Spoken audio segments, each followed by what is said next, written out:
ನಮ್ಮ ಭಾಷೆ ನಮಗೆ ದೊಡ್ಡದು. ನಮ್ಮ ಭಾಷೆ ನಮಗೆ ಹೆಚ್ಚಿನ ಗೌರವವನ್ನು ತಂದುಕೊಡುತ್ತೆ. ಅದಕ್ಕಾಗಿ ನಾವು ಭಾಷೆ ಬಗ್ಗೆ ಯಾವುದೇ ತೊಂದರೆ ಆದರೂ ಕೂಡ, ಎಂಥ ಸಂದರ್ಭದಲ್ಲಿ ಆದರೂ ಕೂಡ ಅದ್ರ ಬಗ್ಗೆ ಏನು ನಡೀಬೇಕು ನಡೀತದೆ. ನಿಮಗೆಲ್ಲ ಗೊತ್ತಿದೆ. ಡಾಕ್ಟರ್ ರಾಜ್ಕುಮಾರ್ ಅವರು ಯಾವಾಗಲೂ ಹೇಳ್ತಿದ್ರು, ಕನ್ನಡ ನಮ್ಮ ಭಾಷೆ, ನಮ್ಮ ಮಾತು, ನಮ್ಮ ತಾಯಿ ಭಾಷೆ ಅಲ್ವಾ. ಆ ಸಂಸ್ಕೃತಿಯಿಂದ ಬಂದಂಥವ್ರು ನಾವಿಲ್ಲಿ ಯಾರ ಬಗ್ಗೆನೂ ಕೂಡ ಅವಹೇಳನ ಮಾಡಬೇಕು, ಟೀಸ್ ಮಾಡಬೇಕು ಅಂತ ಇಲ್ಲ. ಯಾಕೆ ಅವರು ಆ ಥರ ಹೇಳಿದ್ದಾರೆ ಅನ್ನೋದು ನಮಗೆ ಅರ್ಥವಾಗ್ತಾ ಇಲ್ಲ. ಈಗಲೂ ಕಾಲ ಮಿಂಚಿಲ್ಲ. ಅದ್ರ ಬಗ್ಗೆ ಒಂದು ವಿಷಾದವನ್ನು ವ್ಯಕ್ತಪಡಿಸಿದ್ರೆ ಎಲ್ಲರೂ ಚೆನ್ನಾಗಿರು. ಯಾಕಂದರೆ ಅವರು ಕೂಡ ಎಷ್ಟೋ ಕನ್ನಡ ಚಿತ್ರಗಳಲ್ಲಿ ಆ್ಯಕ್ಟ್ ಮಾಡಿದ್ದಾರೆ, ಬಂದಿದ್ದಾರೆ, ಹೋಗಿದ್ದಾರೆ. ಅದರಿಂದ ಆದಷ್ಟು ಬೇಗ ಅವರು ಅವ್ರ ದೊಡ್ಡತನವನ್ನು ತೋರಿಸ್ಕೊಂಡ್ರೆ ಒಳ್ಳೆಯದು ಅಂತ ನನಗೆ ಅನಿಸುತ್ತೆ. ಅಪ್ಪಾಜಿ ಅವ್ರು ಯಾಕೆ ಹಂಗೆ ಹೇಳಿದ್ದಾರೆ ಗೊತ್ತಿಲ್ಲ ಅಂತ ಹೇಳಿದ್ರೆ ಓಕೆ, ಅವ್ರ ಮಾತಿನ ಭರದಲ್ಲಿ ಹೇಳ್ತಿದ್ರೆ ನೆಕ್ಸ್ಟ್ ಡೇ ಮಾಡಿದಂತ ಒಂದು ಇವೆಂಟ್ ಅಲ್ಲಿ ಅವರು ಸಾರಿ ಆದ್ರೂ ಕೇಳ್ಬೋದಿತ್ತು. ಅಲ್ಲಿ ಅಂತ ಪ್ರಯತ್ನ ಅದನ್ನ ನಾನು ಹೇಳ್ತಾ ಇದ್ದೀನಿ. ಸಮರ್ಥಿಸ್ಕೊಂಡ್ರು. ಯಾಕೆ ಈಗ ಆಗ್ತಾ ಇದೆ? ಅವ್ರು ಈಗಲೂ ಕೂಡ ಕಾಲ ಮಿಂಚಿಲ್ಲ. ಅದು ಸಮರ್ಥಿಸ್ಕೊಳ್ಳೋದ್ರ ಬದಲು ಅದನ್ನು ವಿಷಾದನೆ ವ್ಯಕ್ತಪಡಿಸಿದ್ರೆ ಒಳ್ಳೇದಾಗತ್ತೆ ನಾನು ಅನ್ಕೋತಾ ಇದ್ದೆ. ಯಾಕಂದ್ರೆ ಅವ್ರು ಕಲಾವಿದರಿಗೆ ಮಿತಿ ಇಲ್ಲ. ಎಲ್ಲ ಕಡೆ ಹೋಗ್ತಾರೆ, ಎಲ್ಲ ಕಡೆ ಬರ್ತೀವಿ, ನಿಮಗೆಲ್ಲ ಗೊತ್ತಿದೆ. ಇದೆಲ್ಲ ನಮಗೆ ಮೇಲೆ ಎಲ್ಲಕ್ಕಿಂತ ಹೆಚ್ಚಾಗಿ ಜಯಮಾಲಾ ಮೇಡಮ್ ಹೇಳಿದ್ರು. ಇವಾಗ ನಮಗಿಂತ ಹೆಚ್ಚಾಗಿ ಎಲ್ಲರಿಗಿಂತ ಹೆಚ್ಚಾಗಿ ನಮಗೆ ಡಾಕ್ಟರ್ ರಾಜ್ಕುಮಾರ್ ಮುಖ್ಯ.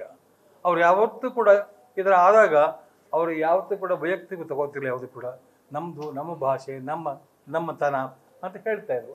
ಅದನ್ನ ತಿಳ್ಕೊಂಡು ಅವರು ಯಾಕೆ ಹೇಳಿದ್ರೆ ಅವ್ರಿಗೂ ಒಳ್ಳೇದು, ನಮಗೂ ಒಳ್ಳೇದು, ಇಲ್ಲಿ ಜನಗಳಿಗೂ ಒಳ್ಳೇದಾಗ್ತದೆ. ನನ್ನ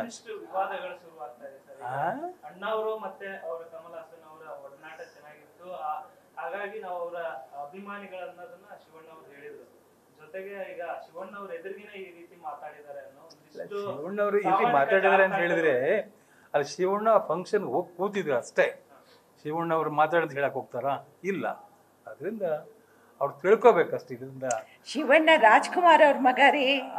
ಶಿವಣ್ಣ ಅವ್ರಿಗೆ ಅರ್ಥ ಆಗ್ಲಿಲ್ಲ ಅವ್ರ ಮಾತಿನ ಬರದಲ್ಲಿ, ಆ ಎಮೋಷನ್ ನಲ್ಲಿ ಅವ್ರು ಹೇಳೋದನ್ನ ಕೇಳ್ತಿದ್ರು. ಅವ್ರ ಎಮೋಷನ್ ನಲ್ಲಿ ಕೇಳಿದ್ದಾರೆ. ಬಟ್ ಅವ್ರಿಗೆ ಅಲ್ಲಿ ಏನಾದ್ರು ಆ ಸಂದರ್ಭದಲ್ಲಿ ಅವ್ರು ಎದುರು ಕೂತಿದ್ರು, ಗೊತ್ತಾಗ್ಲಿಲ್ಲ ಅವ್ರಿಗೆ ಏನ್ ಹೇಳಬೇಕು ಅಂತ ಅರ್ಥ ಆಗ್ತಾ ಇಲ್ಲ. ಖಂಡಿಸಕ್ಕಿಂತ ಅಪ್ಪ ನಿಮ್ ಹೊಟ್ಟೆಲ್ ಬಂದಿಲ್ಲ, ನಾವು ಅಕ್ಕ ತಂಗಿಯರು ಅಂತ ಹೇಳ್ಬಿಟ್ಟಿದ್ರೆ ಮುಗಿದೋಗಿತ್ತು. ಅಲ್ಲಿ ಇದು ಬೆಳೀತಾ ಇರಲಿಲ್ಲ, ಇದು ಬೆಳಿಬೇಕಾಗಿರ್ಲಿಲ್ಲ, ಬೆಳೆಯುವಂತ ಅವಕಾಶ ಇರ್ಲಿಲ್ಲ ಅಲ್ಲಿ. ಅನ್ಫಾರ್ಚುನ್ರಿ ಅಷ್ಟೇ ಇರ್ಲಿ, ಆಗ್ಬಾರ್ದು, ಆಗುತ್ತೆ. ನಾವೆಲ್ಲ ರಾಜ್ಕುಮಾರ್ ಗಡಿಯಿಂದ ಬಂದವರು, ಅದರಿಂದ ಆ ಗಡ್ಡಲ್ಲಿ ಹೋಗೋಣ. ರಾಜ್ಕುಮಾರ್